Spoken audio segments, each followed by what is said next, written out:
साथियों, आप सभी का इस प्लेटफॉर्म पर स्वागत है।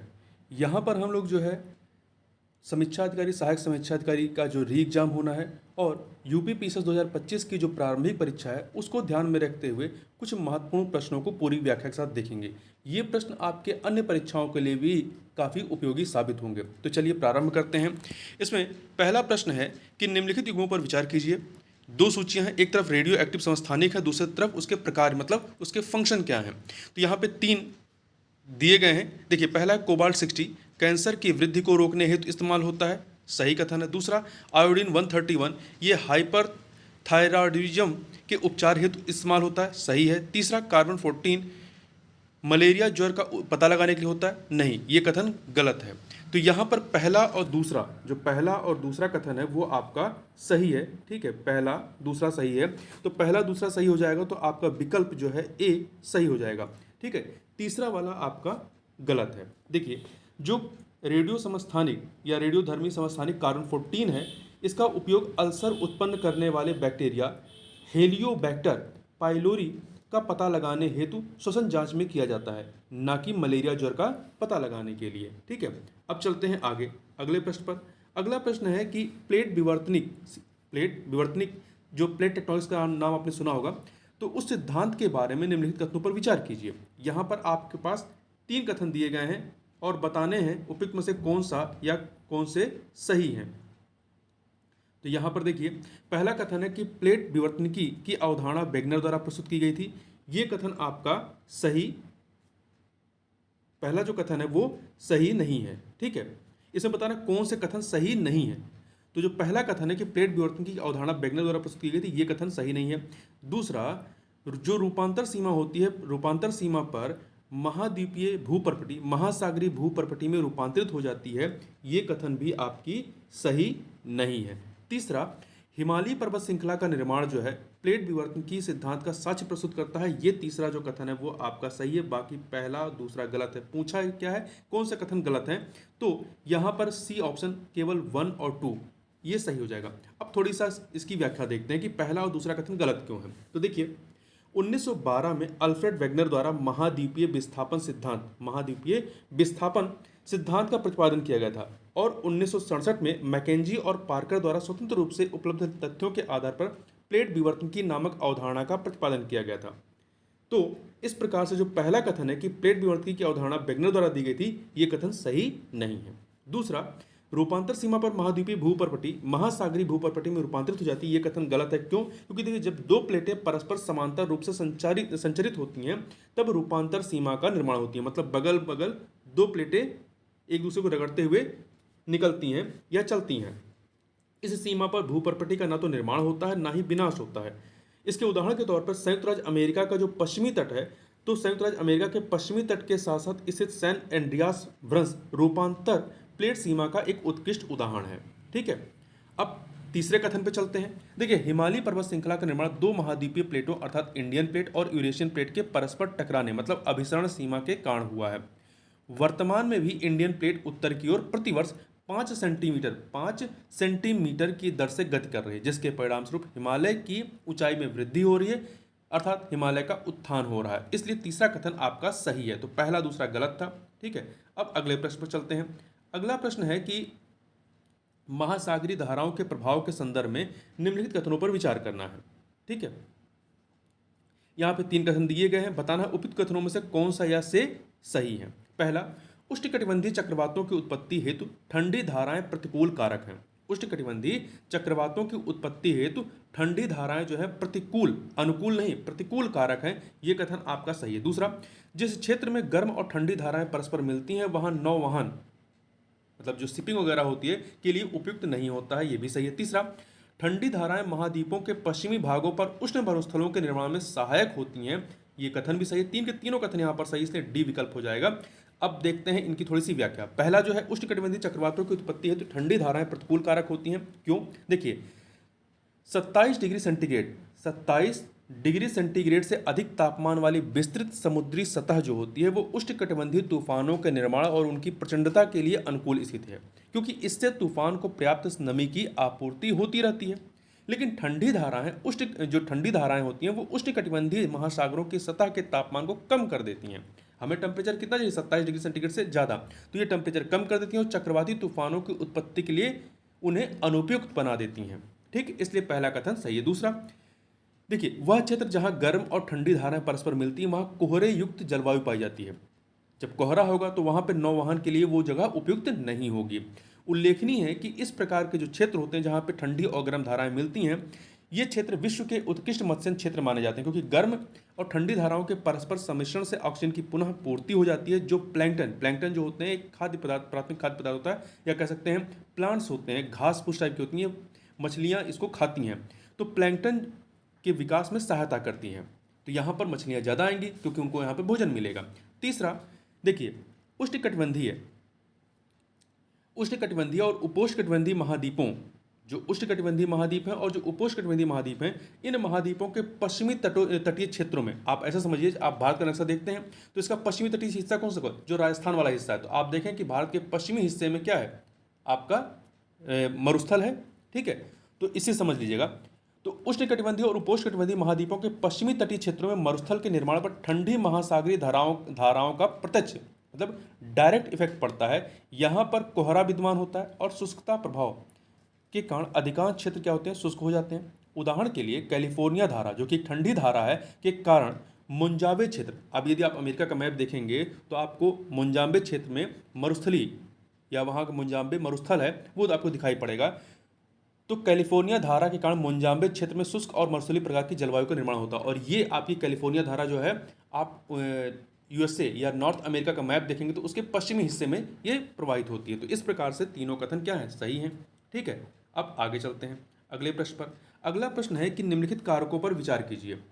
ठीक है, यहाँ पर 4 कारक दिए गए हैं, 4 जो कारक दिए गए हैं इन पर विचार करना है। भूवैज्ञानिक समयावधि, स्थलाकृति, जल प्रवाह की मात्रा, ढाल, जल प्रवाह की अधिकता। उपयुक्त में से इन जो 5 आपके कारक दिए गए हैं, उपयुक्त में से कौन से कारक अपवाह तंत्र मतलब ड्रेनेज सिस्टम के विकास को प्रभावित करते हैं। तो देखिए, निश्चित वाहिकाओं मतलब जो चैनल्स होती हैं जहाँ से नदियाँ बहती हैं, तो निश्चित वाहिकाओं या निश्चित चैनल के माध्यम से होने वाले जल प्रवाह को अपवाह कहते हैं। ठीक है, क्या कहते हैं, ड्रेनेज कहते हैं। तथा इन वाहिकाओं के या इन चैनल के जल को जो है अपवाह तंत्र या ड्रेनेज सिस्टम कहते हैं।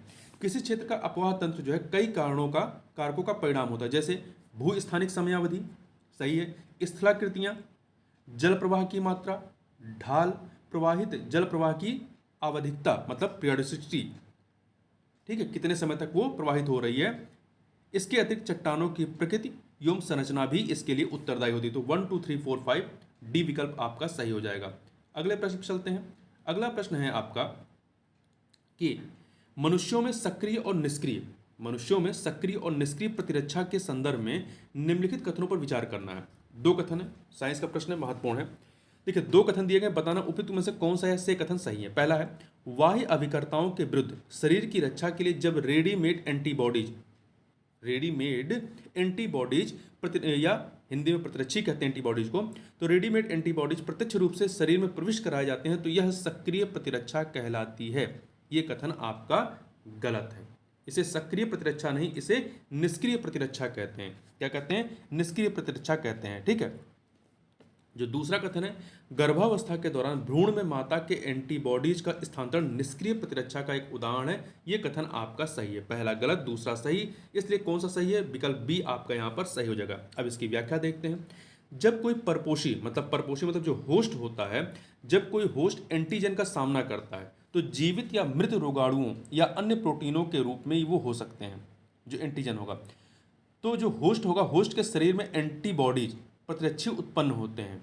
मतलब किसी यदि व्यक्ति पे वायरस या बैक्टीरिया का क्या कहते हैं अटैक होता है तो क्या होगा, उसकी बॉडी क्या होती है, प्रतिरक्षा तंत्र उत्पन्न करती है।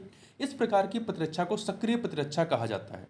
ठीक है, जैसे जो आपकी बॉडी किसी बैक्टीरिया या वायरस के खिलाफ एक प्रतिरक्षा जो जनरेट करती है वो क्या होती है, वो सक्रिय प्रतिरक्षा कहलाती है। सक्रिय प्रतिरक्षा मंद होती है मतलब धीरे होती है और पूर्व प्रभावशाली अनुक्रिया प्रदर्शित करने में समय लेती है। और ध्यान रखिएगा, प्रतिरक्षीकरण के दौरान जानबूझकर रोगाणुओं को शरीर में प्रवेश कराना अथवा प्राकृतिक संक्रमण के दौरान संक्रामक जीवों का शरीर में पहुंचना सक्रिय प्रतिरक्षा को क्या करता है, प्रेरित करता है। अब दूसरे कथन की बात करें, जब बाह्य मतलब निष्क्रिय प्रतिरक्षा की बात कर लेते हैं, जब बाह्य अभिकर्ता मतलब जो आपका होस्ट है, जब बाह्य अभिकर्ता मतलब जो ये वायरस होते हैं या बैक्टीरिया होते हैं, इनके खिलाफ जब बाह्य अभिकर्ताओं के विरुद्ध शरीर की रक्षा के लिए रेडीमेड एंटीबॉडी मतलब प्रतिरक्षी प्रत्यक्ष रूप से शरीर में प्रविष्ट कराया जाता है, मतलब आपके शरीर में उत्पन्न नहीं हो रही है, बाहर से आपको दिया जा रहा है, तो यह निष्क्रिय प्रतिरक्षा कहलाती है। यदि नवजात शिशु के संदर्भ में बात करें तो नवजात शिशु के लिए माँ का दूध आवश्यक माना जाता है। दूध स्त्रवण के प्रारंभिक अवधि के दौरान जब स्तनपान कराती हैं माएँ, तो उस दौरान माँ द्वारा स्त्रावित पीले रंग के तरल पदार्थ जो होते हैं वो कोलेस्ट्रम, जो तरल पदार्थ होता है पीले रंग का, वो उसको क्या कहते हैं, कोलेस्ट्रम कहते हैं। उसमें प्रतिरक्षी मतलब एंटीजन, उसमें प्रतिरक्षी होते हैं, एंटीबॉडीज होते हैं की प्रचुरता होती है जो शिशु की रक्षा करता है। गर्भावस्था के दौरान भ्रूण जो होता है उसको भी प्लेसेंटा के माध्यम से अपनी माँ से कुछ प्रतिरक्षी प्राप्त होते हैं, एंटीबॉडीज प्राप्त होते हैं, और ये क्या है, ये निष्क्रिय प्रतिरक्षा का उदाहरण है। अब आगे बढ़ते हैं, अगले प्रश्न पर चलते हैं। अगला प्रश्न है पॉलिटी का। यदि अध्यक्ष को उसके पद से हटाने का प्रस्ताव सदन में विचाराधीन है तो वह, उसके संदर्भ में 3 कथन दिए गए हैं और बताना कौन सा सही है। पहला, प्रथमतः वोट नहीं दे सकता है, ये कथन आपका गलत है, दे सकता है। कैसे दे सकता है अभी बात करते हैं। दूसरा, सदन की कार्रवाई में भाग ले सकता है, बिल्कुल ले सकता है। तीसरा, सदन की बैठक की अध्यक्षता नहीं कर सकता, बिल्कुल नहीं कर सकता है। तो 2 और 3 सही है, पहला गलत है, यहाँ पे ए विकल्प सही हो जाएगा। देखिए, लोकसभा के कार्यकाल के दौरान अध्यक्ष अपने पद पर बना रहता है, हालांकि उसे 3 मामलों में से किसी एक के होने पर उसे पद से हटाया जा सकता है। या तो वह लोकसभा का सदस्य ना रह गया हो, उसकी लोकसभा की सदस्यता खत्म हो गई हो, या किसी भी तरीके से समाप्त हो गई हो। यदि वह उपाध्यक्ष को संबोधित अपने हस्ताक्षर सहित लेख द्वारा अपने पद से त्यागपत्र दे सकता है। तीसरी कंडीशन कि यदि लोकसभा के तत्कालीन सदस्य जो समस्त सदस्य हैं बहुमत से पारित संकल्प द्वारा उसे उसके पद से हटा दें। यदि ऐसा संकल्प लाया जाता है तो इस प्रकार के संकल्प को केवल 14 दिनों की अग्रिम सूचना देने के पश्चात ही प्रस्तावित किया जा सकता है। जब अध्यक्ष को उसके पद से हटाने का संकल्प सदन में विचाराधीन है तो वह सदन की बैठक में पीठासीन नहीं होगा, हालांकि वह सदन में उपस्थित हो सकता है तथा उसे सदन में बोलने और उसकी कार्रवाई में भाग लेने का अधिकार होगा। ठीक है, अध्यक्ष के पद पर नहीं बैठेगा परंतु वह सदन में उपस्थित हो सकता है, सदन में बोल सकता है और उसकी कार्रवाई में भाग ले सकता है। तो इसलिए दूसरा कथन सही है। पहला के बारे में बात करते हैं। देखिए, जब वो अध्यक्ष के तौर पर कार्य करता है तो वो प्रथमतः वोट नहीं करता, पहले वोट नहीं करता है। वो तब वोट करता है जब मान लीजिए पक्ष विपक्ष दोनों तरफ बराबर है तो वो डिसाइडिंग वोट करता है। ठीक है, लेकिन जब उसे उसके पद से हटाने का संकल्प विचाराधीन होता है तो ऐसी स्थिति में उसे प्रथमतः ही मतदान करने का या वोट करने का अधिकार प्राप्त होता है। तो इस प्रकार से आपका पहला कथन गलत था, दूसरा तीसरा सही है। आगे चलते हैं। अगला प्रश्न है गिनी गुणांक के संबंध में, इकोनॉमिक्स का क्वेश्चन है। गिनी गुणांक या गिनी कोफिशिएंट के संदर्भ में निम्नलिखित कथनों में से कौन सा या से सही है। तो देखिए, 2 कथन दिए गए हैं, बताना है कौन सा या से सही है। पहला, जो गिनी गुणांक या किसी जनसंख्या में संपत्ति के वितरण की एक सांख्यिकीय माप है, ये कथन आपका सही है, बिल्कुल सही है। दूसरा, गिनी गुणांक का शून्य मान किसी जनसंख्या में उच्च असमानता को इंगित करता है, नहीं, ये कथन आपका सही नहीं है। गिनी गुणांक का शून्य मान किसी जनसंख्या में उच्चतम असमानता को इंगित करता है, नहीं, ये कथन गलत है, क्योंकि जो शून्य होता है वो समानता को इंगित करता है। तो यहाँ पे पहला कथन सही है, दूसरा गलत है, इसलिए ए विकल्प सही हो जाएगा। देखिए, इसकी व्याख्या देखते हैं। गिनी गुणांक या गिनी सूचकांक वितरण की एक सांख्यिकीय माप होती है जिसे वर्ष 1912 में इटली के सांख्यिकीविद कोराडो गिनी द्वारा विकसित किया गया था। इसका उपयोग प्रायः आर्थिक असमानता के मापक के रूप में, आय वितरण को मापने तथा किसी जनसंख्या के मध्य संपत्ति के वितरण के मापन हेतु किया जाता है। देखिए, यदि इसका रेखाचित्र बनाएंगे तो मतलब इसको यदि आप ग्राफ पे बनाएंगे तो गिनी गुणांक को लॉरेंज वक्र तथा समानता रेखा के मध्य के क्षेत्र के द्वारा दर्शाया जा सकता है या दर्शाया जाता है। अब जो दूसरा कथन है इसकी बात कर लेते हैं। जो गिनी गुणांक होता है इसका मान 0 से 1 के बीच, मतलब 0% होता है, 1 मतलब 100% होता है। ठीक है, तो 0 से 1 के बीच ये इसका मान होता है, जिसमें 0 जो होता है आपका वो पूर्ण समानता को इंगित करता है और एक जो है वो पूर्ण असमानता का प्रतिनिधित्व करता है। नकारात्मक आय या संपत्ति के कारण एक से अधिक मान जो है वो सैद्धांतिक रूप से संभव है, ये भी ध्यान रखिएगा। गिनी सूचकांक निर्धनता को प्रदर्शित कर सकता है, किंतु आवश्यक नहीं है कि सदैव ऐसा ही हो। निर्धनता रेखा से ऊपर की जनसंख्या के संदर्भ में भी आय असमानता के कारण गिनी गुणांक का मान 1 के निकट हो सकता है। ठीक है, क्योंकि जो निर्धनता रेखा के ऊपर के लोग हैं उनमें भी तो कई सारी असमानताएं होंगी, तो वहां भी असमानता के लिए 1 के निकट हो सकता है गिनी गुणांक। इस प्रकार किसी जनसंख्या में निर्धनता का स्तर निर्धारित करने के लिए सदैव गिनी गुणांक का प्रयोग नहीं किया जा सकता, ये फैक्ट भी याद रखिएगा। अब चलते हैं अगले प्रश्न पर। अगला प्रश्न क्या है, निम्नलिखित में से कौन से सदस्य भारत के उपराष्ट्रपति के निर्वाचक मंडल में शामिल होते हैं? 3 इसके संबंध में कथन दिए गए। पहला, संसद के निर्वाचित सदस्य, बिल्कुल सही है, इसमें उपराष्ट्रपति की बात हो रही है, संसद के निर्वाचित सदस्य सही है। संसद के मनोनीत सदस्य, बिल्कुल सही है। राज्य विधानसभाओं के निर्वाचित सदस्य, ये इसमें पार्टिसिपेट नहीं करते हैं। देखिए, जब राष्ट्रपति का निर्वाचक मंडल होता है उसमें संसद के निर्वाचित सदस्य और राज्य विधानसभाओं के निर्वाचित सदस्य पार्टिसिपेट करते हैं। ठीक है, संसद मतलब लोकसभा और राज्यसभा, परंतु राष्ट्रपति के निर्वाचक मंडल में जो नॉमिनेटेड सदस्य होते हैं वो शामिल नहीं होते हैं। परंतु जब उपराष्ट्रपति की बात आती है तो इसमें संसद के निर्वाचित सदस्य मतलब लोकसभा राज्यसभा के और लोकसभा राज्यसभा के जो नॉमिनेटेड सदस्य होते हैं वो दोनों ही पार्टिसिपेट करते हैं, परंतु यहाँ पर राज्य विधानसभाओं के निर्वाचित सदस्य पार्टिसिपेट नहीं करते हैं। ठीक है, तो यहाँ पर पहला और दूसरा ही सही है, इसलिए विकल्प बी जो है वो सही हो जाएगा। इस प्रकार से यहाँ पर हमने कुछ महत्वपूर्ण प्रश्नों को देखा। तो इस वीडियो में बस इतना ही, मिलते हैं नेक्स्ट वीडियो में, बहुत बहुत धन्यवाद।